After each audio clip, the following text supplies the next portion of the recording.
बिहार है समझना पड़ेगा। और वोट बटने से मुस्लिम इलाके में भी बीजेपी चुनकर आ गई। अब सुबह क़यामत तक वहीं पर रहेंगे और मस्जिद अक्सा और बैतुल मुक़द्दस की हिफाजत कर। देखिए, जनता मालिक है लोकतंत्र में, और जिसको जनता चुनती है उसकी सरकार बनती है। लोकतंत्र की खूबसूरती है। आशा है कि जो भाजपा के लोगों ने जो वादे किए हैं उस वादा को जो है पूरा करें।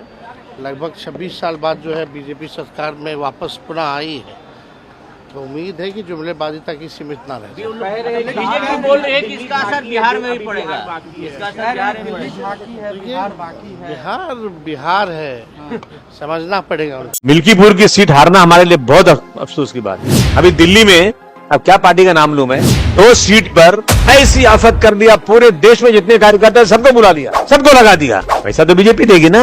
और वोट बटने से मुस्लिम इलाके में भी बीजेपी चुनकर आ गई। अब फिर हम रोते क्यों हैं? कहते एक हो जाए तो बन सकते हैं खुर्शीद मुबीन, वरना इन बिखरे हुए तारों से क्या बात बने। आज का कार्यकर्ता लोभी हो गया है, माफ करना। उसको जो है ना सत्ता की लालच है, इलेक्शन लड़ना है। साला इलेक्शन की स्पेलिंग नहीं मालूम, इलेक्शन क्या होता है नहीं मालूम, पर मुझे इलेक्शन लड़ना है। लीडर थे मुलायम सिंह यादव जी, जिनके सपोर्टर थे, लाखों लाखों के सपोर्टर थे। हमारा बाला साहब ठाकरे से कभी अच्छा नहीं रहा, हमेशा लड़ाई रही, लेकिन लीडर थे बाला साहब ठाकरे, सपोर्टर थे उनके। जिस दिन बोला बंबई बंद तो किसी की माँ ने 2 दिन बोला बंबई में कोई दुकान चालू कर सके। अभी इलेक्शन आएगा, टिकट मांगेंगे सब, तो जिसको टिकट नहीं दिया वो मुर्दाबाद बोलेगा, जिसको टिकट दिया वो जिंदाबाद बोलेगा, जिसको आगे बढ़ा वही पीछे धकेलता है। सब सत्ता के लालची पड़े हैं। समाजवादी पार्टी जिंदाबाद, और थोड़ा जीत कर आ गए ना तो जाकर के दूसरी पार्टियों के साथ जुड़ जाते हैं। मैं समझता हूँ ऐसे लोग बेईमान हैं, ऐसे लोग ईमानदार नहीं है। तुम्हारी तादाद 90% है और 90% वाले गुलामी कर रहे हैं, 10% वाले अपोजिशन में भी हैं, सत्ता में भी हैं और तुम्हारे साथ जुल्म ज्यादती कर रहे हैं। तुम होशियार हो जाओ।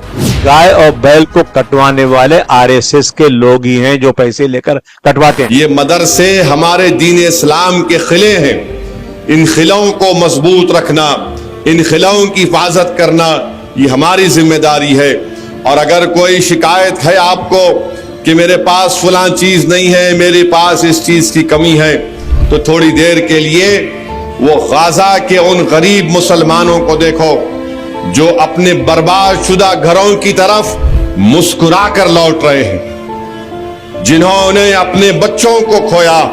20,000 उनकी औलाद शहीद हो गई, 19,000 उनकी बेटियां, उनकी बीवियां शहीद हो चुकी हैं, मगर आज वो मुस्कुराकर अपने बर्बाद शुदा घरों को दोबारा बनाने के लिए और वो अपने